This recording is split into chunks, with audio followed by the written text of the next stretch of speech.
ఈ సెక్షన్ 144 కింద ఫైల్ అయిన అప్లికేషన్ ఏమైతే ఉన్నిందో అందులో వచ్చిన డెసిషన్ కూడా డిగ్రీ కిందనే తీసుకోండి అని చెప్పింది. ఎందుకు డిగ్రీ కింద తీసుకోమని చెప్పింది అంటే ఇక్కడ మనకి తెలుస్తుంది అనమాట. అది డీమ్ డిగ్రీ కింద ఎందుకు ఫాలో అవ్వాలి అంటే రెస్టిట్యూషన్ కోసం మీరు ఏదైనా అడగాల్సి వచ్చినప్పుడు దాన్ని మీరు వేరే సూట్ ద్వారా అడగట్లేదు, ఆ సూట్ లో డిగ్రీ రావట్లేదు.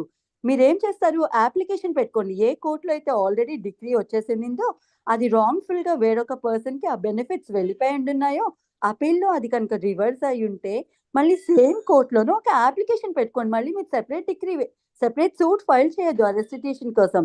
ఏ కోర్ట్ అయితే ఆల్రెడీ డిగ్రీ ఇచ్చేసిందో అదే కోర్టులో ఆ సూట్ నంబర్ మెన్షన్ చేసి మీరు అప్లికేషన్ పెట్టుకోండి. ఏమని పెట్టుకోవాలి, లైక్ ఇదిగోండి నా అపీల్ లో అయితే ఈ డిగ్రీ రివర్స్ అయిపోయింది, ఏ బెనిఫిట్స్ అయితే ఆల్రెడీ డిగ్రీ హోల్డ్ చేస్తున్నారో అవి నాకు తిరిగి ఇప్పించేసేయండి అని చెప్పి అప్లికేషన్ పెట్టుకుంటే దాన్ని మనం రెస్టిట్యూషన్ అప్లికేషన్ అంటాం. అది అప్లికేషనే పెట్టుకోవాలి, restitution application. It is not a restitution suit కదా.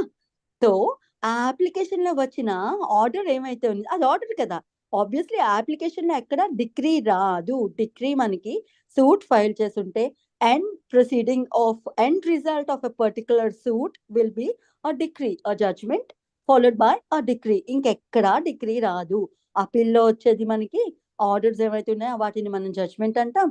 లేదంటే మీరు వాట్ యు కాల్ రెవిజన్, ఇలాంటి వాటికి రివ్యూ ఏం వేసుకున్నా సరే వాటి నుంచి మనకి వచ్చేవి జడ్జ్మెంట్స్ మాత్రమే, వాటిని మనం డిగ్రీస్ అనం, రైట్.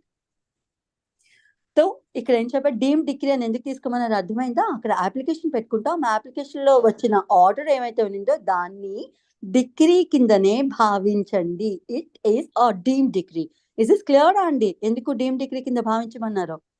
సో ఇక్కడ ఈ 144 కింద మళ్ళీ సెపరేట్ సూట్ ఫైల్ చేయకండి. ఈ సెక్షన్ ఏం చెప్తుంది, ప్లేంటిఫ్ ఇస్ ప్రెక్లూడెడ్. ఎవరైతే డిగ్రీ హోల్డర్ ఉండినారో సెకండ్ ఎవరి తరపునైతే అపెలేట్ కోర్టులోనూ ఆ డిగ్రీ రివర్స్ అయిందో ఆ కన్సర్న్ జడ్జ్మెంట్ ఉంటారు కదా, వారు ఆ డిగ్రీ హోల్డర్ కి అగైనెస్ట్ గా మళ్ళీ ఆ ప్రొసీడ్స్ ఇచ్చేయమని అడగడానికి మళ్ళీ సూట్ ఫైల్ చేయక్కర్లేదు. ఏ కోర్టులో అయితే డిగ్రీ పాస్ అయినిందో ఆ కోర్టులో అప్లికేషన్ పెట్టుకోండి చాలు, తన బెనిఫిట్స్ తనకి రిటర్న్ ఇప్పించమని అని చెప్తుంది. Since it is an application అట్లా అప్లై చేసుకోండి, కానీ వేరే సూట్ ఫైల్ చేయొద్దు అని అయితే ఈ సెక్షన్ చెప్తుంది, సెక్షన్ 12. అండ్ మనం అందులో వచ్చిన ఆర్డర్ ని డీమ్డ్ డిగ్రీ కింద భావించండి అని ఆర్డర్ లో ఇచ్చిన డెఫినేషన్ ఏమైతే ఉందో అది అక్కడ చెప్తుంది. ఇంతవరకు క్లియరా అండి? అలాంటివి ఇంకొక 6 or 7 ఉంటాయి. ప్లీజ్ మీరు నోట్ చేసుకుని ఒకసారి వాటిని రివైజ్ చేయండి, అంటే it take so much of time. Like order 2 rule 2 ఉంటుందండి, రైట్. అక్కడ కూడా ప్లెయింటిఫ్ ని ప్రెక్లూడ్ చేస్తారు. ఏదైనా పార్ట్ ఆఫ్ క్లెయిమ్ అడగడానికి మళ్ళీ ఫ్రెష్ సూట్ వేయద్దు, ఇందులోనే అడగండి అని చెప్పి ఆర్డర్ 2 రూల్ 2 ఉంటుంది. ఆర్డర్ 9 రూల్ 9 ఉంటుంది. డిస్మిస్డ్ ఫర్ డిఫాల్ట్ ఉందా, డిస్మిస్ ఫర్ డిఫాల్ట్ ఉండినప్పుడు ఆ డిఫాల్ట్ సెటిస్ఫై చేసుకోవడానికి అప్లికేషన్ పెట్టుకోండి, మళ్ళీ మీరు కొత్త సూట్ వేసుకోకండి. బికాస్ అంటే వేసుకోవడానికి ప్రెక్లూడ్ చేయదు, కానీ వేసుకోకండి. ఎందుకు, యూ హ్యావ్ ఆప్షన్ కదా, సెటిస్ఫైడ్ అప్లికేషన్ పెట్టేస్తే సరిపోతుంది కదా. మళ్ళీ మీరు ఒక డిగ్రీ ఫైల్ చేసి మళ్ళీ దాని మీద మీరు ఎవిడెన్స్ అంతా ఇచ్చుకొని ఇవన్నీ కోర్ట్ ప్రొసీడింగ్స్ డిలే అయిపోతాయి కదా, కోర్ట్ కి కూడా టైం వేస్ట్ కదా, అందుకని చెప్పి. సిమిలర్లీ ఆర్డర్ 11 రూల్ 21 లో కూడా ఆర్డర్ 22 రూల్ 9 ఇటువంటివన్నీ మీరు చూసుకున్నారు, ది అబైట్మెంట్ ఆఫ్ సూట్ లో వస్తుంది. Order 23 rule 1, order 23 rule 1 sub rule 1 sub rule 3 ఆ రెండింటిలో కూడా చెప్తుందండి plaintiff is precluded from filing a fresh suit అని. అది అబైట్మెంట్ ఆఫ్ ప్రొసీడింగ్స్, అది అక్కడ చదివినప్పుడు చూసుకుందాం. సారీ, విత్డ్రాయల్ ఆఫ్ సూట్స్ లో వస్తాయి, అది అక్కడ చదివినప్పుడు చూసుకుందాంలేండి. And then order 23 rule 3A అందులోనే సేమ్ విత్డ్రాయల్ ఆఫ్ సూట్స్ లోనే చెప్తుంది. మళ్ళీ అవన్నీ ఎత్తితే it will take so much of time and topic gets diverted. So ఈ ప్రొవిజన్స్ లో అయితే బహిరంగంగా ఈ కోడే చెప్తోంది, మీరు in this the plaintiff is precluded from bringing a fresh suit అని చెప్పి. Done. This is about section 12. Yes madam, order 11 rule 2 అండి. చెప్పారు. Yes, order 11 rule 2, right. Order 22 rule 9, okay. Order 23 rule 1 bracket లో సబ్ రూల్ 1 కూడా పెట్టుకోండి. Okay madam. తర్వాత and then sub rule 3 order 23 rule 1 sub rule 3. that this is useful for judicial aspirants and mostly advocates కి practising advocates కి కూడా because అవతల వ్యక్తి ఇటువంటి సూట్ ఫైల్ చేశారనుకోండి వే బీయింగ్ డిఫెండెంట్ మనం ఆ సూట్ ని రద్దు చేయించుకో డిస్మిస్ చేయించుకోవచ్చు కదా దాన్ని ప్రాసిక్యూట్ చేయకుండా so even it is useful for the practising advocates to order 9 rule 1 madam. So నేను గ్రూప్ లో పోస్ట్ చేసేస్తానండి చూసుకోండి please if you don't mind okay లేదు if you want me to repeat ఇంకొకసారి రిపీట్ చేస్తాను మీరు చెక్ చేసుకోండి please this is under section 11 section 27 21A section 47 subrule 1 sorry subsection 1 section 95 subsection 2 and then section 144 subsection 2 order 2 rule 2 order 9 rule 9 order 11 rule 2 bracket lo kalandi subrule 2 petkondi and the other one is order 11 rule 2 again subrule 2 order 22 rule 9 order 23 rule 1 subrule 1 in the brackets please order 23 rule 1 subrule 3 వీటి కింద అయితే code direct గానే చెప్పింది plaintiff is precluded from bringing a fresh suit అని done. Now we'll go into section 13 if you all are okay with this. Yes ma'am, thank you. Yes ma'am. Chalo. Okay.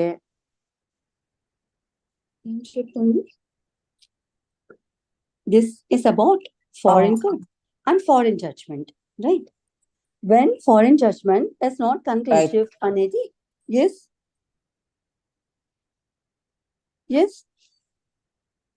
Is anyone asking me anything? No ma'am, no ma'am. Chalo, done. We'll go into section 13.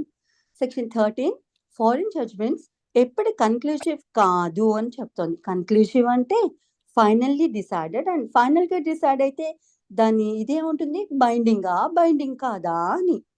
Foreign judgment Indian courts మీద binding కాదా అనేది ఈ section చెప్తుంది అనమాట. So first we have to know what foreign judgment is and who gives a foreign judgement. Foreign judgment obviously foreign court ఇస్తుంది. Foreign court ఏ court అవుతుందంటే మనం డెఫినేషన్ లో చదువుకున్నాం ఏదైతే ఇండియన్ టెరిటరీస్ బయట ఉండిన టెరిటరీస్ లో ఉండిన కోర్ట్స్ ఉంటాయో అన్ని కోర్ట్స్ మనకి ఫారిన్ కోర్ట్స్ అవుతాయి. లేదు ఇండియన్ గవర్నమెంట్ తో ఇండియన్ సెంట్రల్ గవర్నమెంట్ ఎస్టాబ్లిష్ చేయనివి మెయింటైన్ చేయని కోర్ట్స్ ఏమైతే ఉండినాయో ఇండియా బయట ఆ కోర్ట్స్ కూడా మనకి ఫారిన్ కోర్ట్సే అవుతాయి. సో అటువంటి కోర్ట్స్ నుంచి వచ్చిన జడ్జ్మెంట్స్ ఏవైతే ఉంటాయో అవన్నీ ఫారిన్ జడ్జ్మెంట్స్ అని పిలుస్తాం మనం. సో అటువంటి ఫారిన్ జడ్జ్మెంట్స్ కనుక ఏవైనా ఉండుంటే ఇండియన్ కోర్ట్స్ మీద బైండింగ్ కాదా అంటే ఇండియన్ కోర్ట్స్ ఆ జడ్జ్మెంట్ ని కన్సిడర్ చేయాలా వద్దా. కన్సిడర్ చేస్తే ఏమవుతుంది రెస్ జ్యుడికేటా అప్లై అవుతుంది. బికాస్ ఆల్రెడీ ఒక మ్యాటర్ వేరొక కోర్టు డిసైడ్ చేసేసింది కాబట్టి అది ఫైనలైజ్ అయిపోతే ఇఫ్ ఇట్ ఇస్ కన్క్లూసివ్ దాని మీద మళ్ళీ వేరొక సూట్ అవే పార్టీస్ కానీ ఆ పార్టీస్ లీగల్ రిప్రజెంటేటివ్స్ కానీ ఇండియన్ కోర్ట్స్ లో ఫైల్ చేయడానికి లేదు. మనం అందుకని ఈ ఫారిన్ జడ్జ్మెంట్స్ కోసం చదువుకుంటాం అనమాట. Res judicata applies on foreign judgments to because the parties are same, the subject matter is same, the relief claimed is same, and the relief awarded is also might be the same. అందుకని చెప్పి ఇంకా వేరొక suit file చేయకండి. రెస్ జ్యుడికేటా bars for the suit అని చెప్తోంది when you have a particular judgment from a foreign courts, right? మనం చూద్దాం ఇప్పుడు ఏం చెప్తుంది section 13. I'll read the section for you. A foreign judgment shall be conclusive as to the matter thereby directly adjudicated. Adjudicated is always thorough proceedings జరిపించి proper proceedings జరిపించి ఒక decision ఇస్తే దాన్ని decision given by judicial body only. ఎవరు పడితే వాళ్ళు ఇస్తే దాన్ని అడ్జుడికేషన్ అంటారు.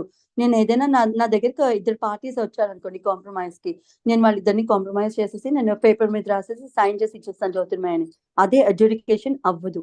So adjudication should be done by a proper judicial body, right? అప్పుడే దాన్ని అడ్జుడికేషన్ అంటారు. It is a decision given by a judicial body అన్నమాట. So a foreign judgment shall be conclusive, shall be binding అన్నట్టు అనమాట. shall be conclusive as to any matter thereby directly adjudicated. అందులోనూ ఏ matter మీద అయితే decision వచ్చిందో ఆ matter మీద అనమాట. They by directly adjudicated upon between the same parties or between the parties under whom they are any of them claim litigating under the same title. They అంటే ఆ parties, ఆ same parties. లేదు any of them claim litigating under the same title అంటే వాళ్ళు కాకుండా వాళ్ళ legal representatives అట్లనే అనమాట. Or between parties under whom they are any of them claim litigating under the same title except ఎప్పుడు binding కాదు. General rule ఏమిటి? Foreign court ఇచ్చిన ఫారిన్ జడ్జ్మెంట్స్ అన్ని బైండింగ్ అని చెప్తుంది. కానీ ఎక్సెప్షన్ ఇక్కడ A to F లో చెప్తుంది అనమాట. ఈ టైమ్స్ లో అయితే బైండింగ్ కాదు. ఇవి ఇట్లా అంటే A to 6 లోను ఏమైతే ప్రొవిజన్స్ చెప్పుండినారో వాటికి అనుగుణంగా ఇస్తేనే ఆ ఫారిన్ జడ్జ్మెంట్ బైండింగ్. వాటికి కాంట్రేరీగా ఇస్తే ఫారిన్ జడ్జ్మెంట్ బైండింగ్ కాదు. బైండింగ్ కానప్పుడు ఏమవుతుంది? మళ్ళీ ఆ పార్టీస్ వేరొక సూట్ ఫైల్ చేసుకోవచ్చు ఇండియన్ కోర్ట్స్ లో. అదే సబ్జెక్ట్ మ్యాటర్ మీద same parties same subject matter మీద ఇండియన్ కోర్ట్స్ లో మళ్ళీ వేరొక ప్రొసీడింగ్ తీసుకురావచ్చు అనమాట. చూద్దాం ఇప్పుడు ఆ 6 ప్రొవిజన్స్ ఏమిటి అనేది. First one in the A is where it is has not been pronounced by court of competent jurisdiction. అంటే ఫారిన్ కోర్ట్ ఏమైతే ఉన్నిందో ఆ కోర్టు కాంపిటెంట్ కోర్టు కాదు. అయితే ఆ పర్టికులర్ జడ్జ్మెంట్ ఏమైతే ఉన్నిందో ఆ జడ్జ్మెంట్ ఇవ్వడానికి ఆ కోర్ట్ కి జ్యూరిస్డిక్షన్ లేదు. జ్యూరిస్డిక్షన్ లేని కోర్ట్స్ జడ్జ్మెంట్స్ ఇస్తే ఫారిన్ కోర్ట్స్ అయితే అవి బైండింగ్ కాదు, అవి నల్ అండ్ వాయిడ్. జ్యూరిస్డిక్షన్ లేని కోర్ట్ ఎప్పుడు ఇచ్చినా సరే జడ్జ్మెంట్ ఇస్తే అటువంటి judgment it is null and void అనమాట. అది జడ్జ్మెంట్ కిందనే కన్సిడర్ చేయం, అది వ్యాలిడ్ కాదు. సో ఏ ఫారిన్ కోర్ట్ అయితే జడ్జ్మెంట్ ఇచ్చిందో దానికి కనుక ఆ పర్టికులర్ మ్యాటర్ డిసైడ్ చేసే జ్యూరిస్డిక్షన్ కనుక లేకపోతే అటువంటి కోర్ట్ ఇచ్చిన అటువంటి judgment is not binding on the Indian courts. So obviously res judicata apply కాదు కాబట్టి parties can file a fresh suit or fresh proceeding in the Indian courts, right? B second point ఏం చెప్తుంది? Where it has not been given on merits. Merits మీద కనుక ఒక decision కనుక ఒక judgement కనుక ఇవ్వకుంటే అటువంటి ఫారిన్ జడ్జ్మెంట్ కూడా ఇండియన్ కోర్ట్స్ మీద బైండింగ్ కాదు. Now we have to know what is a judgment given on merits and what is a judgment not given on merits. అసలు మెరిట్స్ మీద జడ్జ్మెంట్ ఇవ్వడం అంటే ఏమిటి అంటే ప్రాపర్ ప్రొసీజర్ ఫాలో అవుతూ all the legal provisions follow అవుతూ all the legal procedures follow అవుతూ law establish చేసిన ప్రొసీజర్స్ ప్రొవిజన్స్ ఏవైతే ఉండినాయో అవన్నీ ఫాలో అవుతూ ఇచ్చిన జడ్జ్మెంట్ ఏమైతే ఉండిందో అటువంటి కేసు అట్లానే డిసైడ్ అయితే దాన్ని the cases decided on merits అంటారనమాట. లేదు ఏ ఒక్క ప్రొవిజన్ ఫాలో అవ్వకపోయినా ఏ ఒక్క రూల్ ఫాలో అవ్వకుండా కోర్ట్స్ అటువంటి decision is not given on merits అని చెప్పి చెప్తారనమాట. To give a simple definition, a judgment is said to have been given on merits if it is given after taking proper evidence, after listening to the parties, after hearing of the parties antar kada, after hearing the parties, after taking all the evidence adduced by the parties, after scrutinizing all the evidence ఇచ్చిన దాంట్లో valid evidence ఏది, invalid evidence ఏది అవన్నీ చూసుకొని considerable evidence ఏమైతే ఉన్నిందో అది చూసుకొని ఏ party వైపు వే అవుతుందో బ్యాలెన్స్ ఆఫ్ కన్వీనియన్స్ ఎవరి వైపు ఉన్నిందో అది చూసుకొని కోర్టు తన జ్యుడిషియల్ మైండ్ ని అప్లై చేసి ఇచ్చిన జడ్జ్మెంట్ ఏమైతే ఉన్నిందో అటువంటి జడ్జ్మెంట్ మాత్రమే మెరిట్స్ మీద ఇచ్చినట్టు లెక్క. అటువంటి ఫారిన్ జడ్జ్మెంట్ ఫారిన్ కోర్ట్స్ ఇచ్చుంటే అటువంటి జడ్జ్మెంట్ మాత్రమే ఇండియన్ కోర్ట్స్ మీద బైండింగ్. ఇందులో ఏ ఒక్కటి ఫాలో అవ్వకున్నా అది it is not binding on the Indian courts. This is foreign judgment not given on merits, right? అదే నేను చెప్పాను కదా, ఇంకా దీనికి ఎగ్జాంపుల్ అవసరం లేదనుకుంటా. ఫర్ ఎగ్జాంపుల్ పార్టీస్ ఎవిడెన్స్ తీసుకొస్తాడు, either of the party defendant ఏదో ఒక ఎవిడెన్స్ తీసుకొచ్చాడు అనుకోండి ఫారిన్ కోర్ట్ లో, ఆ ఎవిడెన్స్ కన్సిడర్ చేయలేదు, లేదు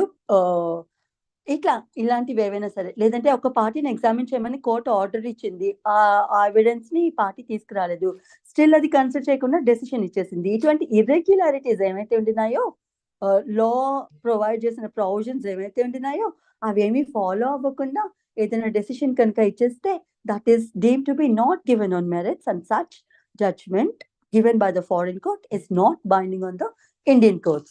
Hope this point is clear. And the third one is where it appears on the face of the proceedings. అంటే ఆ ప్రొసీడింగ్స్ ని చూస్తూనే పేపర్ మీద మనకు ఆ ప్రొసీడింగ్స్ ఎట్లా నడుస్తాయి అవన్నీ ఆ జడ్జ్మెంట్ లో రాస్తారు కదా. సో అవి చదువుతుండగానే మనకి ఏమని అర్థం అవుతుంది on the face of it అంటే చూస్తుండగానే అది మనకి ఏమని అర్థం అవుతుంది అంటే ఇవి ఇంటర్నేషనల్ లా స్టాండర్డ్స్ ఏమైతే ఉండినాయో అవి కరెక్ట్ గా ఫాలో అవ్వలేదు, లేదు ఇండియన్ లా ఏమైతే ఉన్నిందో ఆ పర్టికులర్ మ్యాటర్ మీద దాన్ని నెగ్లెక్ట్ చేశారు. ఆ ఇండియన్ లా కన్సిడర్ చేయడానికి ఆ పర్టికులర్ ఫారెన్ కోర్ట్ నెగ్లెక్ట్ చేసింది లేదా రిఫ్యూజ్ చేసింది ఇండియన్ లా ఫాలో అవ్వడానికి. ఫర్ ఎగ్జాంపుల్, ఇద్దరు ఇండియన్స్ కాంట్రాక్ట్ ఎంటర్ అయ్యారు అనుకోండి, దాన్ని తీసుకుని వెళ్ళి, లేకపోతే వాళ్ళిద్దరూ అక్కడ ఉండినారు, అబ్రాడ్కి ఎందుకో వెళ్ళినారు, అక్కడ కోర్టులో వీళ్ళు ఫైల్ చేసుకున్నారు అనుకోండి, అప్పుడు ఆ కోర్ట్స్ ఏం ఫాలో అవ్వాలి అంటే లెక్స్ 4E ఇటువంటివి ఉన్నాయి. మీకు ఐడియా ఉందా అండి? Yes or no? No, ma'am. No, ma'am. Okay, I'll tell you. Again, it will take so much of time, but still, నేను synoptic గా అయితే చెప్తాను. లెక్స్ 4E, లెక్స్ లోసాయ్ అని రెండు ఉంటాయండి. లెక్స్ అంటే లా, ఇవి లాటిన్ టర్మ్స్ అన్నమాట, ఇవి లాటిన్ ప్రిన్సిపల్స్ అన్నమాట. అవి అన్ని కోర్ట్స్, ఇండియన్ కోర్ట్స్ కూడా అడాప్ట్ చేసుకున్నాయి. లెక్స్ 4E అంటే law of the forum. Forum అంటే కోర్ట్, వాళ్ళు ఫోరం అని పిలుస్తారు, మనం కోర్ట్ అని పిలుస్తాం. లా ఆఫ్ ది కోర్ట్, ఏ కోర్ట్ అయితే ఏ కోర్టులో అయితే ఆ ప్రొసీడింగ్ నడుస్తుందో ఏదైనా ఒక పర్టికులర్ మ్యాటర్, ఆ కోర్ట్ ఏం ఫాలో అవ్వాలట, ఆ కోర్ట్ కి సంబంధించిన లా, అది ఏ లా ఫాలో అవుతుందో దాన్ని అప్లై చేసి ఆ ప్రొసీడింగ్స్ అన్నిటిని కంటిన్యూ చేసి ఒక డెసిషన్ అయితే ఇవ్వాల్సి ఉంటుంది. ఇది లెక్స్ 4I అంటే law of that particular forum. ఆ ఫోరం, ఆ పర్టికులర్ కోర్ట్ ఏమైతే ఉందో అవి ఏ చట్టాలని యాక్సెప్ట్ చేస్తుందో, రికగ్నైజ్ చేసిందో వాటి ప్రకారమే ఆ ప్రొసీడింగ్స్ నడిపించి డెసిషన్ అయితే ఇవ్వాల్సి ఉంటుంది. లెక్స్ లోసాయ్ అని ఉంటుంది, LOCI, దాన్ని లోకి అని చదువుతారు. ఇట్స్ నాట్ లోకి, ఇట్స్ లోసాయ్, రైట్? లెక్స్ లోసాయ్ అంటే law of the land. Law of the land in the sense law of the country అనమాట. ఏ కంట్రీలో ఏ కోర్టులో అయితే ఒక ప్రొసీడింగ్ నడుస్తుందో ఆ కోర్ట్స్ ఏం ఫాలో అవ్వాలి, ఆ ల్యాండ్ లో ఉండిన, ఆ కంట్రీలో ఉండిన లాస్ ఏమైతే ఉండినాయో వాటినే ఫాలో అవుతుంది. ఇప్పుడు Indian courts foreign laws follow అవ్వవు కదా. అమెరికాలో సమ్ పర్టికులర్ లా ఏదో ఉంది, యూకేలో ఇంకొక లా ఏదో ఉంది, అది ఫాలో అవుతామా? మన ఇండియన్ లాస్ ఫాలో అవుతామా అండి? ఆబ్వియస్లీ ఇండియన్ లాస్ కదా. సో ఇండియన్ కోర్ట్స్ అన్ని ఏం ఫాలో అవుతాయి? Indian loss. ఇండియన్ పార్లమెంట్ కానీ, ఇండియన్ స్టేట్ లెజిస్లేచర్స్ కానీ ఏ లాస్ ఫార్ములేట్ రెగ్యులేట్ చేసినాయో వాటిని మాత్రమే మనం ఫాలో అవుతాం. So it is law of the land.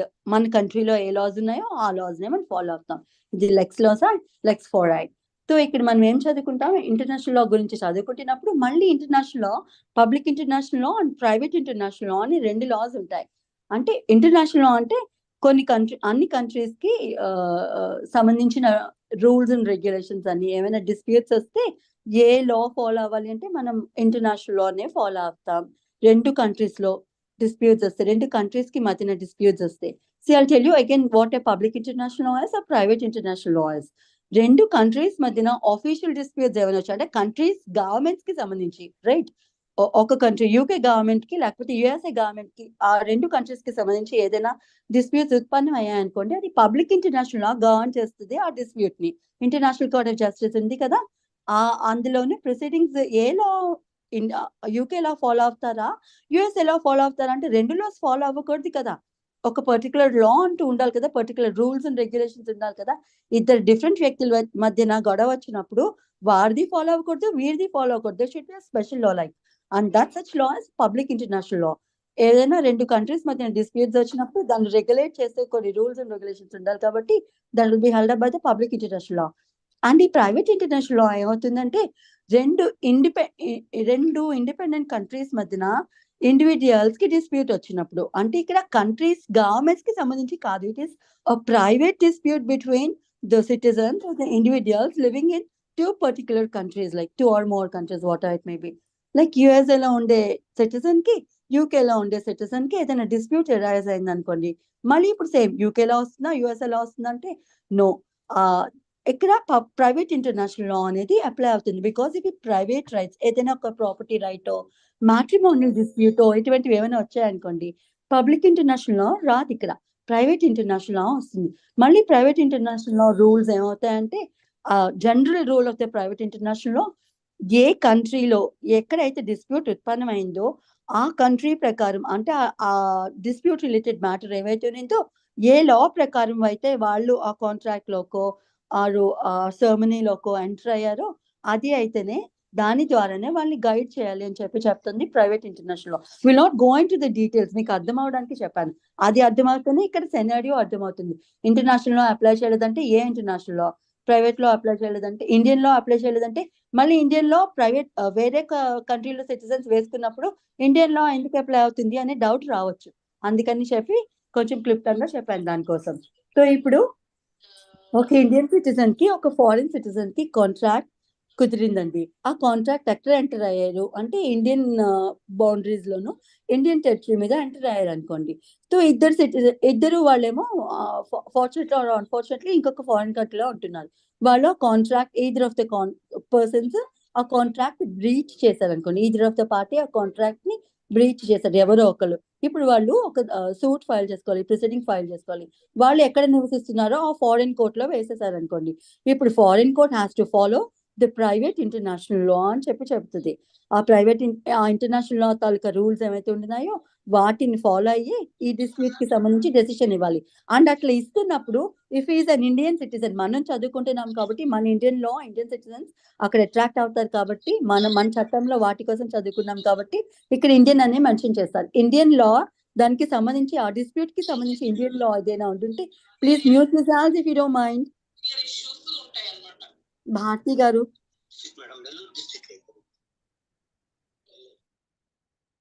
Varaprasad గారు ప్లీజ్ మ్యూట్ యువర్సెల్వ్స్ అండి. Right, something is about contract కదా. సో ఇప్పుడు ఒక పర్టికులర్ కంట్రీలో India American citizen, Indian citizen Indian borders లో ఇండియన్ టెరిటరీ మీద ఒక కాంట్రాక్ట్ ఎంటర్ అయ్యారండి. కానీ ఆ ఇద్దరు అమెరికాలోనే ఉంటున్నారు అనుకోండి. రైట్, ఇప్పుడు ఇద్దరిలో ఒకరు బ్రీచ్ చేశారు ఒక కాంట్రాక్ట్ తో. వాళ్ళు ఇద్దరు అక్కడే ఉంటున్నారు కాబట్టి అమెరికన్ కోర్టులో వాళ్ళు ప్రొసీడింగ్ ఫైల్ చేశారు. ఇప్పుడు అమెరికన్ కోర్ట్స్ ఏం ఫాలో అవ్వాలంటే ఇంటర్నేషనల్ లా ఫాలో అవ్వాలి. Plus because he is an Indian, one of the parties an Indian కి సంబంధించిన ఇండియన్ లా ఏదైనా అట్రాక్ట్ అవుతుంది లేదు చూసుకొని అట్రాక్ట్ అవుతే ఆ ఇండియన్ లా కూడా అప్లై చేయాల్సి ఉండే. సో ఏ జడ్జ్మెంట్ అయితే ఇంటర్నేషనల్ లాకి అగేనెస్ట్ గా లేదా ఇండియన్ లా కన్సిడర్ చేయకుండా ఇచ్చేసిన ఫారిన్ కోర్ట్ ఇచ్చిన ఫారిన్ జడ్జ్మెంట్ ఉంటే కనుక that is not binding on the Indian courts. Res judicata apply కాదు. ఇండియన్ కనుక అటువంటి డెసిషన్ మీద అగ్రీ అయి ఉంటే అమెరికన్ కోర్టులో తిరిగి వచ్చి ఇండియన్ కోర్టులో ఇక్కడ same parties so called opposite party ఎవరైతే ఉన్నారో దో ఇస్ అన్ అమెరికన్, ఇక్కడ ఇండియన్ కోర్ట్స్ లో అయితే ఒక ప్రొసీడింగ్ అయితే ఇన్స్టిట్యూట్ చేసుకోవచ్చు అనమాట. This is about international foreign judgment against international or Indian law. క్లియరా అండి? Yes, ma'am. Yes. Hello, okay. Now, foreign judgment opposed to natural justice ఇది డీలా ఉంటుంది. అంటే ప్రిన్సిపల్స్ ఆఫ్ న్యాచురల్ జస్టిస్ అని కొన్ని ఉంటాయి. ఏదైనా ఒక కోర్ట్స్ డెసిషన్ ఇచ్చే ముందు ఈ principles of natural justice compulsory follow అవ్వాల్సే ఉంటాయి. 2 ఆఫ్ సచ్ ప్రిన్సిపల్స్ మనందరికీ తెలిసినవి, మనం కాలేజ్ లో చదువుకునేవి, రూల్ అగైన్స్ బయాస్ చదువుకుంటాం. ఇంకోటి audi alteram partem, no We are party the other side. Condemned unheard. అంటే ఇరు పార్టీస్ ని వినే జడ్జ్మెంట్ ఇవ్వాలి తప్ప ఒక పార్టీని విని ఇంకొక పార్టీకి తను చెప్పుకోవాల్సింది చెప్పుకోనివ్వకుండా ఆపర్చునిటీ ఇవ్వకుండా జడ్జ్మెంట్ అయితే ఇవ్వడానికి లేదు అనేది audi alteram partem. Right, so ఈ రెండు అయితే మనకి తెలిసిన ఫేమస్ న్యాచురల్ ప్రిన్సిపల్స్ కదా. సో న్యాచురల్ జస్టిస్ ప్రిన్సిపల్స్ ఇవి. సో ఇవి ఫాలో అవ్వకుండా కనుక ఏదైనా ఫారిన్ కోర్టు ఏదైనా డెసిషన్ జడ్జ్మెంట్ ఇచ్చేస్తుంటే that is not binding on the Indian courts. Right, so ఏదైనా బయాస్డ్ జడ్జ్మెంట్ వచ్చినా సరే, లేదంటే ఒక పార్టీకి ఆపర్చునిటీ ఇవ్వకుండా ఆ ఫారిన్ కోర్ట్ ఏమైతే ఉన్నదో తన డెసిషన్ జడ్జ్మెంట్ ఇచ్చేస్తే such sort of judgment is not binding on the Indian courts. Res judicata doesn't apply. మళ్ళీ ఇండియన్ కోర్ట్స్ లో దానికి సంబంధించి ఇంకొక ప్రొసీడింగ్ అయితే ఫైల్ చేసుకోవచ్చు. This is about point in rule D. And then foreign judgment obtained by fraud ద్వారా కనుక ఏదైనా ఫారిన్ కోర్ట్స్ లో ప్రొసీడింగ్స్ నడుస్తుండినప్పుడు either of the party fraud play చేసి జడ్జ్మెంట్ కనుక తెచ్చుకుంటే అది కోర్ట్ని ఫ్రాడ్ చేసిన లేదంటే కోర్టే ఫ్రాడ్ చేసిన కోర్ట్ని పార్టీస్ ఫ్రాడ్ చేస్తే సరే in either of the cases మొత్తానికి ఆ జడ్జ్మెంట్ అయితే ఇండియన్ కోర్ట్స్ మీద బైండింగ్ కాదు. రైట్, ఒక ఫేక్ డాక్యుమెంట్స్ ఇచ్చో, ఫేక్ ఎవిడెన్స్ ఇచ్చో, ఫాల్స్ ఎవిడెన్సెస్ ఇచ్చో, ఏదైనా కనుక ఫారిన్ కోర్ట్ ని మభ్యపెట్టి ఏదైనా ఒక జడ్జ్మెంట్ కనుక ఇద్దరు ఆఫ్ ద పార్టీ తెచ్చుకుంటే అటువంటి judgment is not binding on the Indian courts when it is proved to the Indian courts that it is obtained by playing some fraud, right? ఇది అండి. And then foreign judgment founded on breach of Indian law. ఇది కూడా ఇందాక similar గా third point లో చెప్పినట్టే ఉంటుంది. ఏదైనా ఇండియన్ లాని బ్రీచ్ చేస్తూ, అంటే one of the party is an Indian and Indian law అక్కడ పర్టికులర్ కేసులో వర్తిస్తుంది అన్నప్పుడు ఆ ఫారిన్ కోర్ట్ ఈ ఇండియన్ లాని కన్సిడర్ చేయకుండా జడ్జ్మెంట్ కనుక ఇచ్చేస్తే such sort of judgment is not binding on the Indian courts. For example limitation తీసుకోండి. One of the party being an Indian law ప్రకారం అతను ఒక వ్యక్తికి అప్పిచ్చిండినారు, నాట్ ఎగ్జిక్యూట్ చేశాడు of the party. All this is according to the Indian law only. Both of them are Indians అనుకోండి. Indian territories లోనే ఏదో ఒక ఇండియన్ స్టేట్ లోనే వాళ్ళు ఆ ట్రాన్సాక్షన్ అయింది. ఏ అనే వ్యక్తి బి అనే వ్యక్తికి అప్పిచ్చారు, వారు ప్రొనోట్ ఎగ్జిక్యూట్ చేశారు. వారేమో మల్టిపుల్ డిమాండ్స్ తర్వాత కూడా వాళ్ళు మనీ ఇవ్వలేదు. ఇతనేమో within time suit file చేసుకోవాలి కదా. Limitation period is obviously 3 years. కానీ ఇక్కడ ఏమవుతుంది, ఈ ఎగ్జాంపుల్ లోను వీళ్ళిద్దరూ ఫారిన్ కంట్రీలోనే నివసిస్తున్నారు. ఎప్పుడు అండి, during this 3 years, third year లోను ఇద్దరు ఫారిన్ కంట్రీలో ఉన్నారనుకోండి. ఈ సో కాల్డ్ ప్లెయింటిఫ్ ఎవరైతే ఉండినారో, క్రెడిటర్ ఎవరైతే ఉండినారో, వారు ఏం చేస్తారంటే నా 3 years లిమిటేషన్ పీరియడ్ అయిపోతుంది, I cannot go back to India అని ఫారిన్ కోర్టులో ఫైల్ చేస్తారు, నా డబ్బులు నాకు ఇప్పించండి అని. కానీ అక్కడ లా ప్రకారం ఏముంటుందంటే ప్రొనోట్ 2 years చెల్లుతుంది అనుకోండి, రైట్? 3 years కాదు, 2 years చెల్లుతుంది అనుకోండి. ఆ కోర్టు ఆ 2 years ని కన్సిడర్ చేసే డెసిషన్ ఇచ్చింది. This is not binding, this is barred by limitation according to our law, అది చెల్లదు, మీ సూటే చెల్లదు అని డిస్మిస్ చేసేసింది అనుకోండి. That person can come back to Indian courts and file here in the Indian court, like నాకు ఇంకా లిమిటేషన్ పీరియడ్ ఉంది, ఇండియన్ లా ప్రకారం ఇట్స్ 3 years అండ్ 2 years అనేది అక్కడ అది మాకు వర్తించదు. బికాస్ ఇండియన్ లా ఉండినప్పుడు Indian law foreign courts consider చేయాల్సిందే. దాన్ని బ్రీచ్ చేస్తూ దాని లా ఏదో అప్లై చేసేసి డెసిషన్ ఇస్తే అదైతే చెల్లదు. కాబట్టి రెస్ జ్యుడికేటా అప్లై కాదు. ఆల్రెడీ ఒక మ్యాటర్ మీద ఒక పార్టీస్ మధ్యన ఒక రిలీఫ్ అడుగుతూ నడిచిన మ్యాటర్ ఏమైతే ఉన్నిందో దాని మీద ఒక ఫారిన్ కోర్టు డెసిషన్ ఇచ్చేసినంత మాత్రాన రెస్ జ్యుడికేటా అప్లై కాదు. ఎందుకు అప్లై కాదు? ఇండియన్ లాని బ్రీచ్ చేసింది అక్కడ ఫారిన్ కోర్ట్, తో అది అప్లై కాదనమాట. తో ఆ పర్సన్ మళ్ళీ ఇండియాకి వచ్చి ఫ్రెష్ సూట్ అయితే ఇక్కడ ఫైల్ చేసుకోవచ్చు. Res judicata doesn't apply on the judgments which were given basing on breaching Indian law, right? ఇది క్లియర్ కదా అండి? Clear ma'am. Yes. So all the 6 points, yes.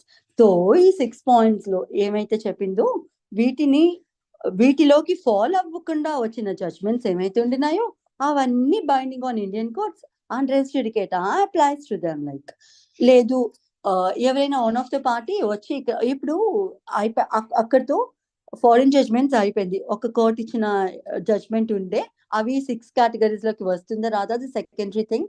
రాకుండా ఉండుంటే కనుక, పడకుండా ఉండుంటే ఈ 6 categories, any of the categories mentioned in the 6 things పడకుండా ఉండుంటే such sort of judgement is binding on the Indian courts అని చెప్పుకున్నారు. తో అక్కడ పార్టీస్ ఫారిన్ కోర్ట్ నుంచి జడ్జ్మెంట్ తెచ్చుకొని మళ్ళీ అతను సో కాల్డ్ పర్సన్స్ ఎవరైతే ఉండినారో వాళ్ళు ఇండియన్స్ అనుకోండి, ఇండియాకి వచ్చి దాన్ని ఎగ్జిక్యూట్ చేసుకోవాలనుకోండి. ఏమిటి పద్ధతి? అసలు ఎగ్జిక్యూట్ చేయడానికి కుదురుతుందా? బైండింగ్ ఆన్ ద ఇండియన్ కోర్ట్సా కాదా అంటే బైండింగ్ అని చదువుకున్నాం కాబట్టి నెక్స్ట్ ఇండియన్ కోర్ట్స్ తీసుకునే ప్రిజంప్షన్ ఏముంటుంది అటువంటి ఫారిన్ జడ్జ్మెంట్ కి సంబంధించి అనేది మనం సెక్షన్ 14 లో చదువుకుంటాం. సెక్షన్ 14 ఏం చెప్తుంది?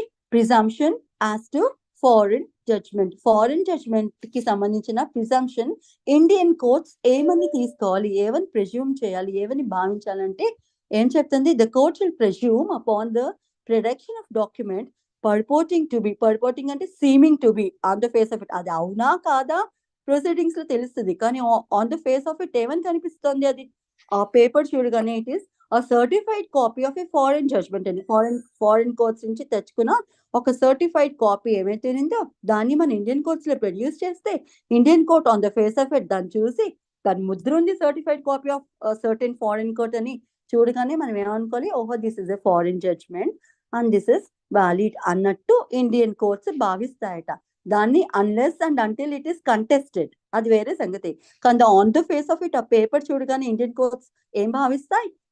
since it is a certified copy from a foreign court, it is a valid foreign judgment అనేది భావిస్తుందట. So the court shall presume upon the production of a document purporting to be the certified copy of a foreign judgment that such judgment was pronounced by a court of competent jurisdiction. ఆ certified copy చూడగానే Indian courts ముందు certified copy produce చేయగానే Indian court ఏమని భావిస్తుందట, ఇది ఒక competency అంటే proper jurisdiction ఉండిన ప్రాపర్ కోర్టే ఈ జడ్జ్మెంట్ ఇచ్చింది, so it is binding, it is valid అన్నట్టునే భావిస్తుందట. జ్యూరిస్డిక్షన్ కి సంబంధించిన ప్రిజంప్షన్ ఇక్కడ అయితే ఇండియన్ కోర్ట్స్ తీసుకుంటాయి అని చెప్పి సెక్షన్ 14 చెప్తుంది అనమాట. So such judgement is given by a court of competent jurisdiction అనే ప్రిజంప్షన్ ఇండియన్ కోర్ట్స్ తీసుకుంటాయి అని సెక్షన్ 14 చెప్తోంది క్లుప్తంగా. అన్లెస్ మళ్ళీ ఇంకా కంటిన్యూ చేస్తే ఎక్సెప్షన్ ఏస్తుంది, unless the contrary appears on the record. ఇప్పుడు on the face of it paper చూస్తే అనిపించింది okay because this is a certified copy and ముద్ర వేసింది stamped as a certified copy కాబట్టి అది ఆ స్టాంప్ చూడగానే ఇండియన్ కోర్ట్స్ ఏమనుకున్నా it is given by court of competent jurisdiction because ఆ పర్టికులర్ కోర్ట్ ముద్ర ఉంటుంది కాబట్టి దాని మీద. కానీ ఆన్ రికార్డ్స్ లోపలికి వెళ్ళి మొత్తం ఆ ప్రొసీడింగ్స్ అన్ని చూస్తుంది కదా కోర్ట్, చూసినప్పుడు ఆన్ ది రికార్డ్ ఏమనిపిస్తుంది, ఇది కాంపిటెంట్ జ్యూరిస్డిక్షన్ ఇచ్చింది కాదు అని అది స్క్రూటినైజ్ చేయగా తెలిసినప్పుడు దాకా అటువంటి ప్రిజంప్షనే తీసుకుంటుంది అని చెప్తుంది. Unless the contrary appears on the record but such presumption may be displaced by proving want of jurisdiction. ఇది ఇంకొక ఎక్సెప్షన్ ఏం చెప్తానంటే, ఈ పార్టీస్ ఎవరైతే ఉన్నారో అంటే ఆపోజిట్ పార్టీ ఒక పార్టీ తీసుకొచ్చి ఇది బైండింగ్ జడ్జ్మెంట్ అని చూపిస్తుంది కదా, ఆపోజిట్ పార్టీ దాన్ని కాంట్రడిక్ట్ కావాలంటే కాంట్రడిక్ట్ చేసుకోవచ్చు. ఏమని చెప్పొచ్చు, it can prove that the particular court doesn't have jurisdiction, ఇది ప్రాపర్ జ్యూరిస్డిక్షన్ ఉన్న కోర్ట్ ఇచ్చిన జడ్జ్మెంట్ కాదు, ఇది వ్యాలిడ్ కాదు అని చెప్పి ఆపోజిట్ పార్టీ అయితే ప్రూవ్ చేసుకునే ఆపర్చునిటీ కూడా ఉంది అని చెప్పి సెక్షన్ 14 చెప్తోంది. ఇది క్లియరా అండి? Yes, ma'am. Yes, ma'am. So ఇప్పుడు ఇంతవరకు అయితే మనకి సెక్షన్ లో కనిపిస్తుంది, కానీ డీటెయిల్ గా ప్రొసీజర్ లోకి వెళ్ళాల్సి వస్తే I tell you how can you enforce a foreign judgement. Enforce చేసుకోవడానికి కుదురుతుందా? Enforce in the sense obviously అక్కడ జడ్జ్మెంట్ వచ్చింది కాబట్టి తదుపరి స్టెప్ ఏమవుతుందండి, if the judgement utter doesn't abide by the judgement తదుపరి స్టెప్ ఏమవుతుంది, Execution, ma'am. Obviously. So Indian courts లో మనం దేనికి వేసుకుంటాం, ఎగ్జిక్యూషన్ కి వేసుకుంటాం. సో ఎగ్జిక్యూషన్ కి వేసుకున్నప్పుడు ప్రొసీజర్ ఎక్కడ రాసి ఉంటుంది, ఏ ప్రొసీజర్స్ ఫాలో అవ్వాలి అంటే ఆ ప్రొసీజర్ అంతా సెక్షన్ 44A లో రాసి ఉంటుందండి, రైట్? అక్కడికి వెళ్ళినప్పుడు మనం చదువుకుందాం. బట్ క్లుప్తంగా ఏం చెప్పాలంటే సెక్షన్ 44 ఏం చెప్తుందంటే ఆ పర్టికులర్ జడ్జ్మెంట్ తీసుకొని వచ్చి ఎక్కడ ఫైల్ చేయాలి, ఏ కోర్టులో అయినా ఫైల్ చేయొచ్చునా, ఏ కోర్టులో అయినా ప్లీడ్ చేయొచ్చునా, దాన్ని ఎగ్జిక్యూట్ చేసుకోవచ్చునా, ఏ కోర్ట్ కి అయితే జ్యూరిస్డిక్షన్ ఉంటుందో మళ్ళీ సేమ్ ఆ కోర్ట్ అంటే మేబీ ఆ హైకోర్టా ఎనీ కోర్టా, లైక్ జేసీజే ఉంటుంది, సబ్ కోర్ట్స్ ఉంటాయి, డిస్ట్రిక్ట్ కోర్ట్ ఉంటాయి, హైకోర్టు ఉంటుంది. ఏ కోర్టులో వేసుకోవాలి అంటే డిస్ట్రిక్ట్ కోర్టులో మాత్రమే వేసుకోవాలండి ఇది, రైట్? ఫారిన్ జడ్జ్మెంట్ ఎప్పుడైనా వచ్చి దాన్ని మనం ఎగ్జిక్యూట్ చేసుకోవాలంటే ఒక డిస్ట్రిక్ట్ కోర్టులోనూ విత్ అన్ అప్లికేషన్ దాన్ని ఆ సర్టిఫైడ్ కాపీ ఏవైతే ఉందో అది వేసుకుంటే ఫస్ట్ ఇండియన్ కోర్ట్స్ ఆ సో కాల్డ్ పర్టికులర్ జ్యూరిస్డిక్షన్ ఉన్న డిస్ట్రిక్ట్ కోర్ట్ ఏవైతే ఉందో ముందు దాన్ని వెరిఫై చేసి yes if it is a proper judgement given by competent court of jurisdiction అని భావిస్తే ఇండియన్ కోర్ట్స్ దాన్ని రికగ్నైజ్ చేస్తూ yes this is a valid judgement అని చెప్పి ఒక ఇది ఇస్తుంది అనమాట, ఒక ఆర్డర్ ఇస్తుంది. From that you can go for execution అనమాట. ఇవన్నీ మన సెక్షన్ 44A లో రాసి ఉంటుంది, అక్కడ చదువుకుందాం. ఇదైతే ప్రొసీజర్ అండి. ఫారిన్ కోర్ట్ ఇచ్చిన జడ్జ్మెంట్ ని మనం ఇండియన్ కోర్ట్స్ లో ఎగ్జిక్యూట్ చేసుకోవాలంటే if it is on proper grounds and A to F లో ఇందాక చదువుకున్న వాటిల్లో ఎందులోనూ పడకుండా ఉండుంటే అప్పుడు it is valid on Indian courts and you can execute it by invoking section 44A of CPC. Done. So this is about 44. Now we'll go into the other thing like place of suing ani వేరొక topic. So place of sewing again దేనికోసం చెప్తోందండి, ఎక్కడైతే మనం suits ని institute చేయాలి అనే దానికోసం అయితే చెప్తుంది అనమాట ఈ పర్టికులర్ పార్ట్ ఆఫ్ CPC. ఇంతనేమో ప్లేస్ ఆఫ్ సూయింగ్, ఇందులో 15 నుంచి 25 section, sorry, let me have a glance.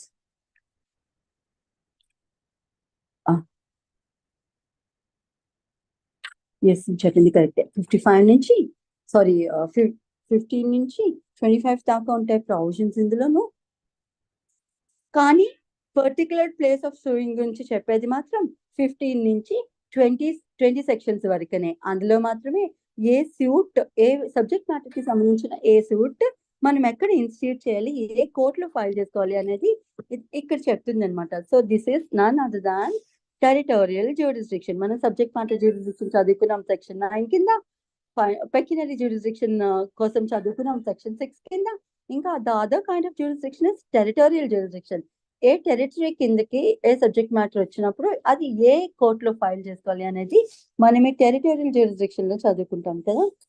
So అది అంతా 15 నుంచి 20 దాకా సెక్షన్స్ లో చదువుకుంటామండి. The name of place of suing అని. మనకి చాలా కైండ్స్ ఆఫ్ సూట్స్ ఉంటాయి కదా, like the suits relating to property, the suits relating to marriage issues, లేదా the suits relating to adoption sort of things. ఏమైనా మూవబుల్ ప్రాపర్టీకి సంబంధించి ఉండొచ్చు, ఇమూవబుల్ ప్రాపర్టీకి సంబంధించి ఉండొచ్చు, ఆ ప్రాపర్టీకి సంబంధించిన రాంగ్స్ కి సంబంధించి అయి ఉండొచ్చు, పొజిషన్ కి సంబంధించి అయి ఉండొచ్చు, టైటిల్ కి సంబంధించి అయి ఉండొచ్చు. What ever, we have various kinds of issues regarding the property కదా. సో అటువంటప్పుడు సూట్స్, దానికి సంబంధించిన సూట్ ఎక్కడ ఫైల్ చేసుకోవాలి అనేది మనం ఇందులో చదువుకుంటాం. అండ్ సెక్షన్ 15 ఒక బేసిక్ రూల్ అయితే ఇస్తుంది అనమాట. ఏం చేస్తుంది? ఫౌండేషన్ రూల్ అన్నట్టు ఇది. Every suit shall be ఇన్స్టిట్యూటెడ్ in the court of lowest grade competent to try it. అంటే ఏదైనా సూట్ ఎక్కడ ఫైల్ చేయాలి అట, లోయెస్ట్ కోర్ట్, దాన్ని ట్రై చేసే కాంపిటెంట్ కోర్ట్ ఏవైతే ఉందో అది లోయెస్ట్ కాంపిటెంట్ కోర్టులోనే ఫైల్ చేసుకోవాలి. అంటే ఈ అపీల్ అక్కర్లేదు, పచ్చాల అపీల్కి వెళ్ళక్కర్లేదు, హైయెస్ట్ కోర్టులోనే వేసుకుంటే ఒక డెసిషన్ వస్తే అయిపోతుంది కదా అనే ఇన్నోసెన్స్ తోనో ఇగ్నోరెన్స్ తోనో అటువంటి వాటికి వెళ్లకుండా కోర్టులోనూ ఎప్పుడు లోయెస్ట్ కోర్ట్ ఏవైతే ఉంటుందో, ఒక మ్యాటర్ ట్రై చేసే రైట్ ఉండిన కోర్ట్ ఏమైతే ఉంటుందో అది ఆ లోయెస్ట్ కోర్టులోనే ఫస్ట్ వేసుకోవాలి ఏదైనా ప్రొసీడింగ్ అని చెప్పి బేసిక్ రూల్ సెక్షన్ 15 చెప్తుంది అనమాట. Right? Every suit has to be instituted in the court of lowest grade competent to try it. ఇది మళ్ళీ పెక్యునరీ జ్యూరిస్డిక్షన్ కూడా కలిగి ఉంటుంది ఇందులో. Lowest grade in the sense territorial jurisdiction wise గా కానీ, పెక్యునరీ జ్యూరిస్డిక్షన్ వైజ్ గా కానీ, సబ్జెక్ట్ మ్యాటర్ వైజ్ గా కానీ ఎక్కడ వేసుకోవాలట, ఏ కోర్ట్ అయితే లోయెస్ట్ కోర్ట్ అయినిందో, ఫస్ట్ కోర్ట్ అయ్యే ఉన్నిందో ఆ పర్టికులర్ మ్యాటర్ ట్రై చేయడానికి అక్కడనే వేసుకోవాలని. ఫర్ ఇన్స్టెన్స్ జేసీజే కోర్ట్స్ కి అయితే 20 lakhs, 1 rupee నుంచి 20 lakhs వరకు మ్యాటర్ కలిగి ఉండిన, వర్త్ కలిగి ఉండిన ఏదైనా సూట్ ట్రై చేయొచ్చు అని చెప్పి చెప్తుంది. సో అప్పుడు ఆ సూట్ ఫైల్ చేయాలంటే ఎక్కడ ఫైల్ చేయాలండి? జేసీజే కోర్ట్స్ లోనే ఫైల్ చేసుకోవాలి కదా.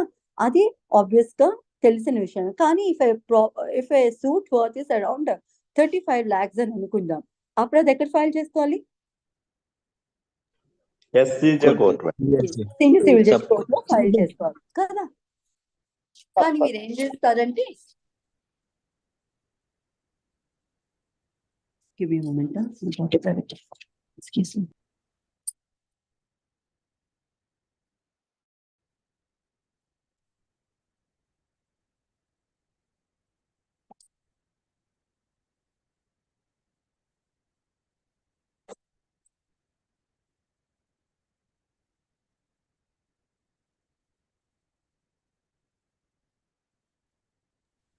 Sorry, I got a call.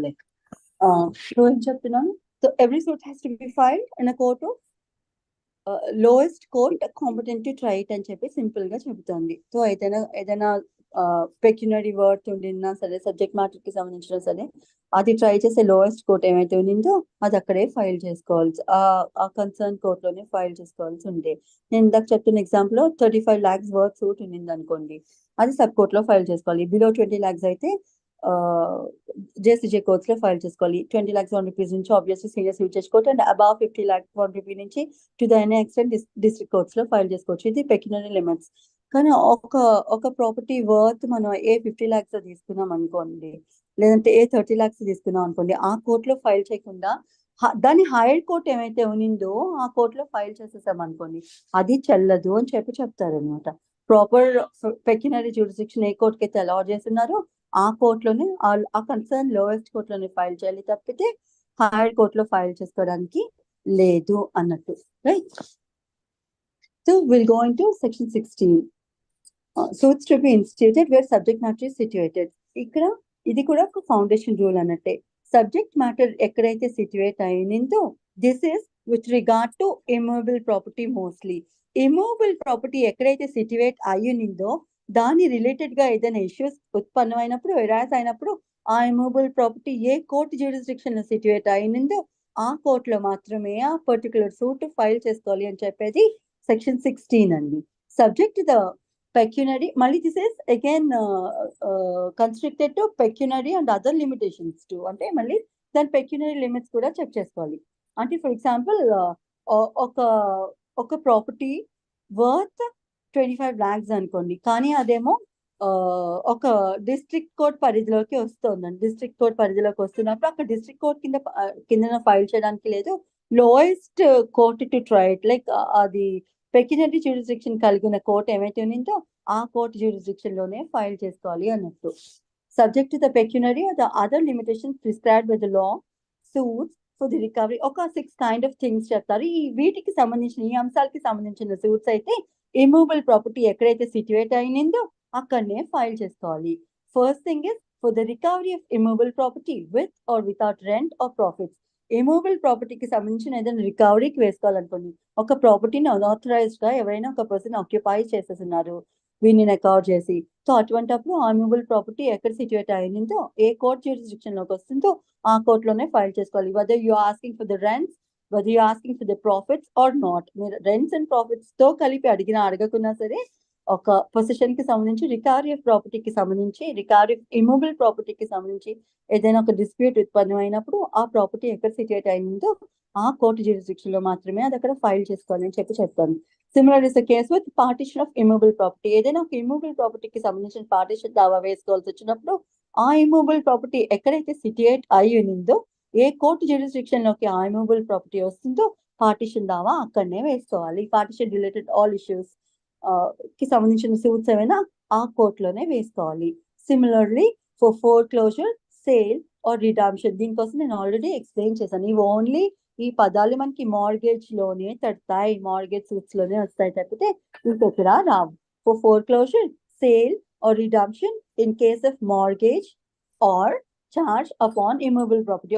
ఒక ప్రాపర్టీ మీద మార్గేజ్ కానీ చార్జ్ కానీ ఉండినప్పుడు దాని రిలేటెడ్ ఇష్యూస్ ఏమైనా ఉత్పన్నమైనప్పుడు ఫోర్క్లోజర్ కి దానికి రైట్స్ ఏముంటాయండి? Obviously mortgagor and mortgagee rights. Mortgagor right ఏమో రిడమ్షన్ అని చెప్పాను, మార్గేజీ రైట్ ఏమో ఫోర్క్లోజర్ అండ్ సేల్ అని చెప్పాను కదా. అందరికి ఐడియా ఉంది కదా అండి? Yes, ma'am. Yes, ma'am. So ఈ మార్గేజ్ కి సంబంధించిన ఇష్యూస్ ఉత్పన్నమైనప్పుడు వీటి ఫోర్క్లోజర్ కి సంబంధించి కానీ సేల్ కి సంబంధించి కానీ రిడమ్షన్ కి సంబంధించి కానీ ఏదైనా సూట్ ఫైల్ చేయాల్సి వస్తే ఆ పర్టికులర్ మార్గేజ్ ప్రాపర్టీ ఏ కోర్టు జ్యూరిస్డిక్షన్ లో సిట్యుయేట్ అయిందో అక్కడ మాత్రమే ఫైల్ చేసుకోవాలి. And then we come to the quickly for the determination of any other right to or interest in immovable property. What is this right or interest? Right obviously మనకు ఒక property మీద right ఎప్పుడు ఉంటుందండి?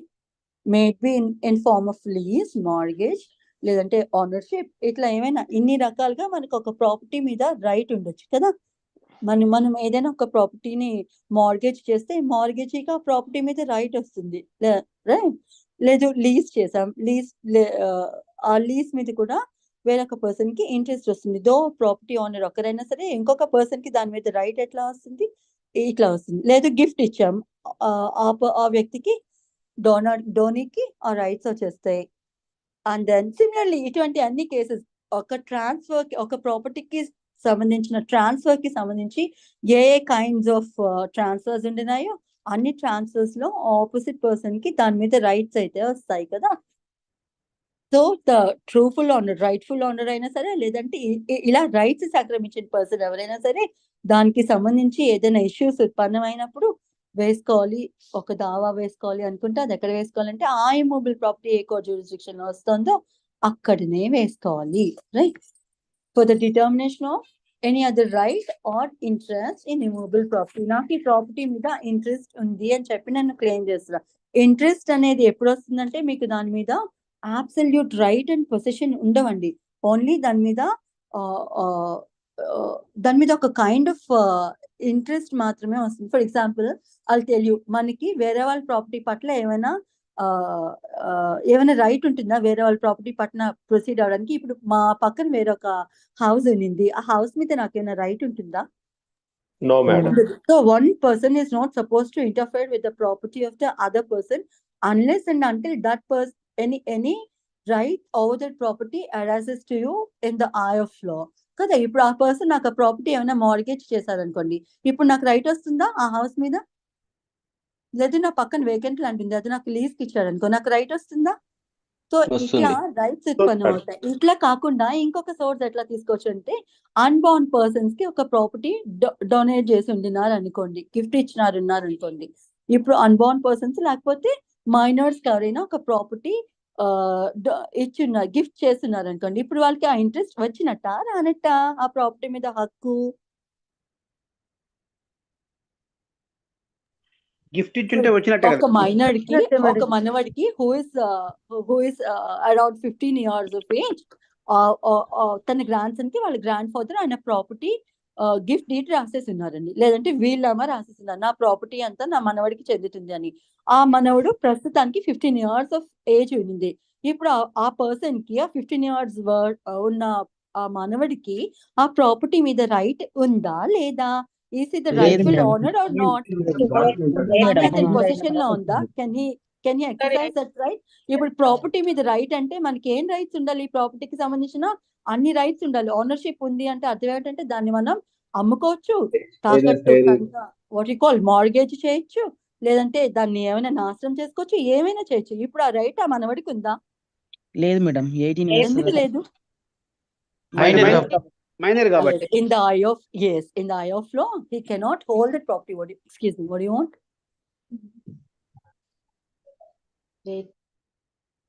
అడ్డేం చేతిలో ఉంటుంది.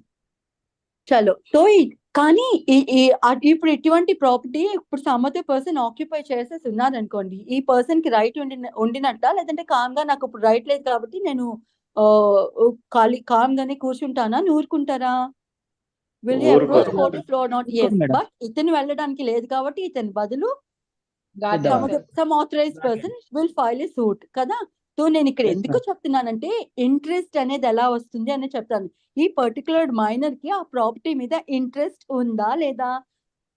ఉంటుంది madam. So you understand the concept of interest and ownership. ఆ రెండింటికి డిఫరెన్స్ చెప్పడానికి నేను ఈ కాన్సెప్ట్ చెప్పాను. అర్థమయ్యేటట్టు చెప్పగలిగానే లేదో I don't know. Like so ownership is different from the interest.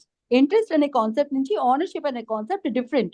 Ownership అయితే మనం ఆ ప్రాపర్టీని ఏమైనా చేసుకోవచ్చు, కానీ ఇంట్రెస్ట్ ఉండినప్పుడు అది మీ హోల్డ్ లో ఉండదు. You cannot proceed against it. Like అర్థమైంది madam. You have complete ownership on it, right కదా. ఓనర్షిప్ కానీ ఏదైనా ఒక కన్సర్న్ టైటిల్ కానీ ఉండితే తప్పితే you cannot proceed against it. So interest అనే పదానికి అర్థం ఎట్లా వస్తుందంటే ఇట్లా అన్నమాట. ఒక ప్రాపర్టీ మీద ఇంట్రెస్ట్ ఎలా రావచ్చు అంటే, ఇలా ఏ రకాల్లో అయినా రావచ్చు. మార్గేజ్ ఇస్తే ఇంట్రెస్ట్ వస్తుంది, చార్జ్ క్రియేట్ చేస్తే ఇంట్రెస్ట్ వస్తుంది, లేదా ఇట్లా ఏదైనా గిఫ్ట్ టు ద మైనర్స్ ఇలా ఎవరికైనా ఇచ్చుంటే వాళ్ళకి ఇంట్రెస్ట్ వస్తుంది, లేదంటే ఇప్పుడు ట్రాన్స్ఫర్స్ ఉంటాయి, conditional transfers, conditional president, conditional subsequent, ఇవన్నీ ట్రాన్స్ఫర్ ప్రాపర్టీ యాక్ట్ చదువుకున్నప్పుడు ఈ ఇంట్రెస్ట్ అనే పదం కోసం డీటెయిల్డ్ గా అక్కడ మనకు అర్థం అవుతుందండి. I cannot go in to all the details. నేను మీకు ఇక్కడ ఎందుకు చెప్పానంటే, ఒక ప్రాపర్టీ మీద ఇంట్రెస్ట్ ఉండినప్పుడు, ఇక్కడ ఓనర్షిప్ అని అనలేదు కదా, ఓనర్షిప్ అన్నారా? Determination of any right obviously it may include ownership or may not include ownership.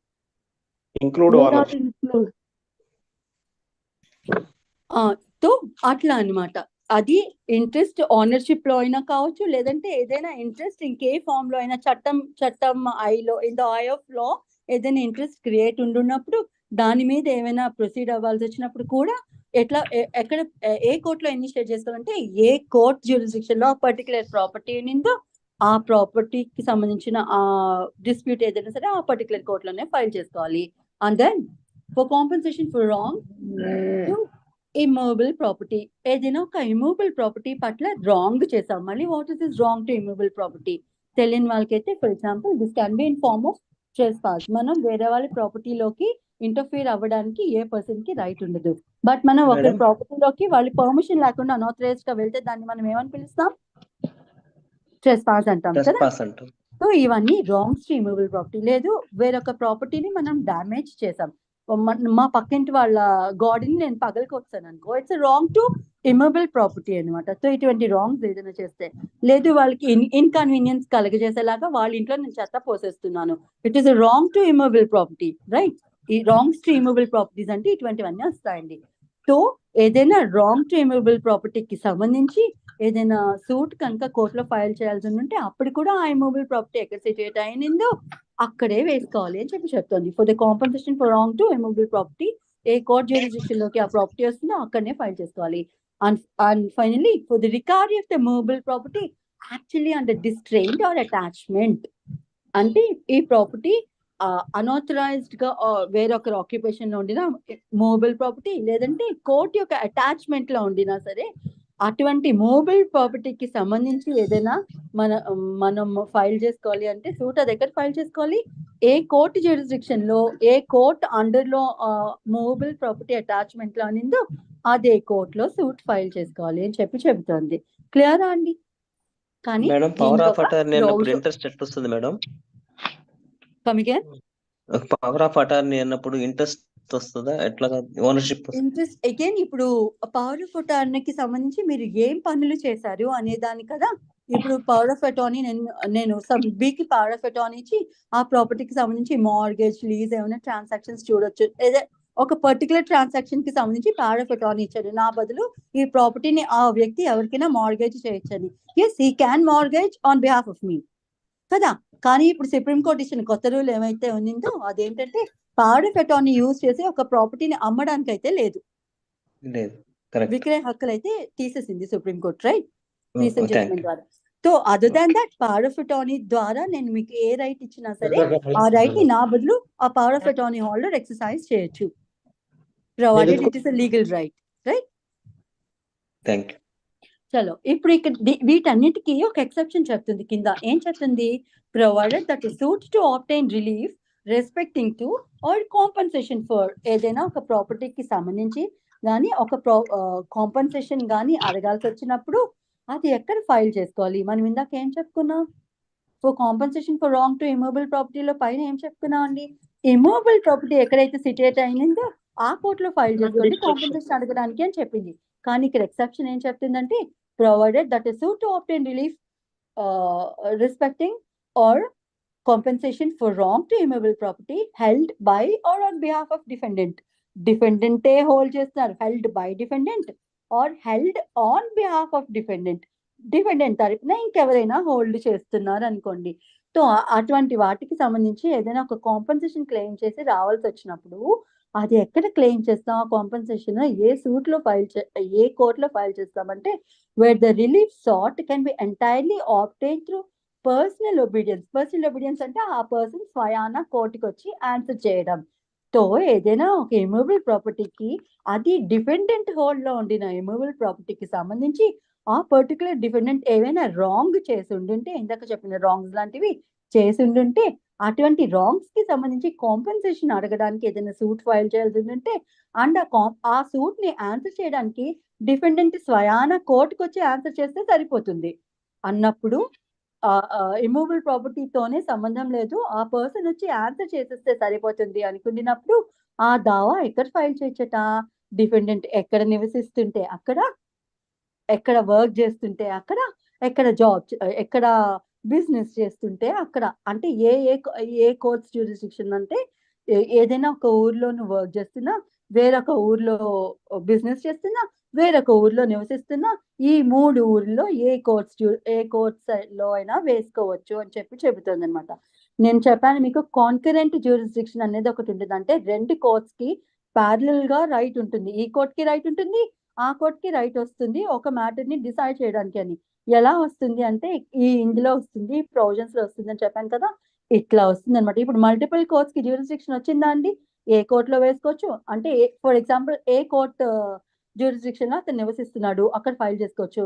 B court jurisdiction లో అతను జాబ్ చేస్తున్నారు, అక్కడైనా వేసుకోవచ్చు. సి కోర్ట్ జ్యూరిస్డిక్షన్ లోను ఆ ఏరియాలోను అతను బిజినెస్ చేస్తున్నారు, అక్కడైనా వేసుకోవచ్చు. సో ఈ 3 కోర్ట్స్ కి ప్యారలల్ జ్యూరిస్డిక్షన్ ఉందా? ఎక్కడైనా వేసుకోవచ్చు కదా. So this is Yes, how yes, ma'am. Concurrent jurisdiction arises అన్నమాట. మల్టిపుల్ కోర్ట్స్ కి ఒకే మ్యాటర్ డిసైడ్ చేసే జ్యూరిస్డిక్షన్ ఎట్లా వస్తుంది అంటే ఇటువంటి సందర్భాల్లో వస్తుంది.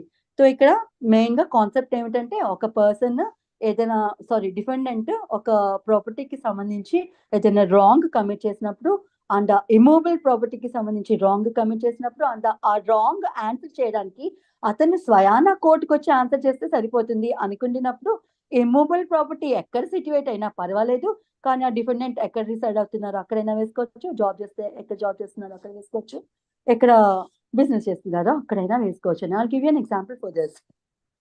ఫర్ ఇన్స్టెన్స్ నేను నా ప్రాపర్టీ హైదరాబాద్ లో ఇంకొక ప్రాపర్టీ ఉండే, ఆ హైదరాబాద్ లో ఉన్న ప్రాపర్టీని నేను రెంట్ కి ఇచ్చి ఉండినాను.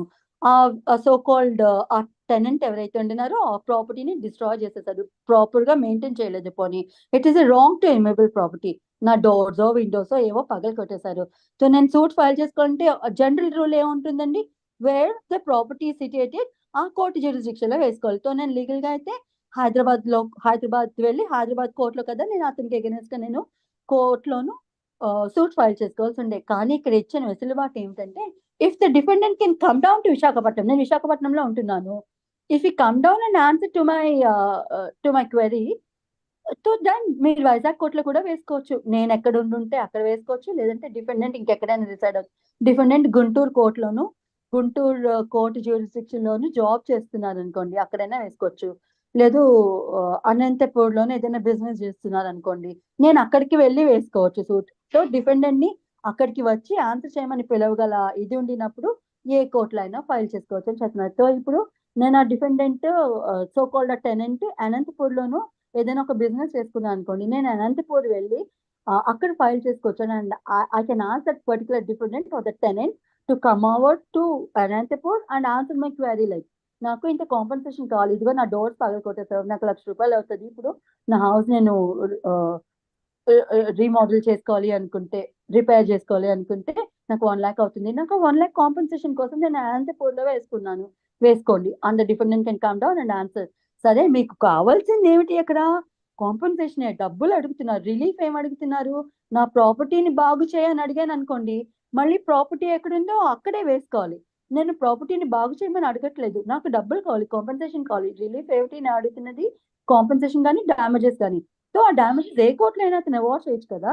ఇప్పుడు నేను అతను ఇబ్బంది పెట్టడానికి నేను ఎక్కడ ఉంటున్నానో అక్కడే వేసుకోవద్దు, లేదా నేను హైదరాబాద్ కోర్టులోనే వేసుకోక్కర్లేదు. Though I know that he's residing or he's doing some business at Anantapuram అని చెప్పినప్పుడు you come down to Hyderabad and answer my query అని నేను అడగక్కర్లేదు. నేను కావాలంటే అక్కడికి వెళ్ళి అది వేసుకొని, because it is a compensation, ఆ కాంపెన్సేషన్ అది ఏ కోర్టుకైనా వచ్చి అతను పే చేసుకోవచ్చు. కాబట్టి అటువంటి తరుణంలో ఈ 3 ఆప్షన్స్ ఇస్తారనమాట. ఎక్కడ డిపెండెంట్ రిసైడ్ అయితే అక్కడ, ఎక్కడ జాబ్ చేస్తే అక్కడ, ఎక్కడ ప్రాఫిట్ కోసం వర్క్ చేస్తుంటే, ఎక్కడ బిజినెస్ చేసుకుంటుంటే అక్కడ వేసుకోవచ్చు. Is this clear? Clear madam voluntary resides అంటే ఏంటి మేడం? వాలంటరీ అంటే ఇష్టపూర్వకంగా నివసిస్తున్నారండి. వారిని ఏం బలవంతం పెట్టి నువ్వు వెళ్ళి ఇప్పుడు విజయవాడలో ఉండు అని నేను బలవంతం పెట్టలేను కదా. సో అతను వారికి ఇష్టానుగుణంగా ఎక్కడ నివసిస్తుంటే అక్కడ, రైట్? అతనికి హైదరాబాద్ లో ఉండాలనుకో అక్కడే ఉంటారు, విజయవాడలో ఉండాలనుకుంటే విజయవాడలో ఉంటారు, లేదా అతను ఇష్టపూర్వకంగా తాడిపత్రిలోనే అతను నివాసం ఏర్పాటు చేసుకోవాలనుకున్నారు, అక్కడే ఉండొచ్చు. అనంతపూర్లో ఉండాలనుకున్నారు, అక్కడ ఉండొచ్చు. You understand? వాలంటరీలీ రిసైడ్స్ అంటే ఇష్టపూర్వకంగా నివసిస్తున్నారు. Yes madam. బట్ ఒకవేళ ఏదైనా పనిష్మెంట్ లో జైల్లో ఉంటే మేడం? మళ్ళీ దానికి సంబంధించిన సూట్స్ వేరేగా ఉంటాయండి. బిజినెస్ కి ఎగెనెస్ట్ గా సూట్స్ వేసుకోవాల్సి వచ్చినప్పుడు ఎక్కడ వేసుకోవాలి, ఎలా వేసుకోవాలి అనేది దానికి సంబంధించిన సూట్స్ వేరేగా ఉంటాయి. Will read it or there అని. Okay madam. Right. Okay, this is clear. Shall I end my session here అండి? 17 నుంచి రేపు చదువుకుందాం. చెప్పండి. మ్యామ్ ఇన్హరెంట్ జ్యూరిస్డిక్షన్ అంటే ఏంటి మేడం?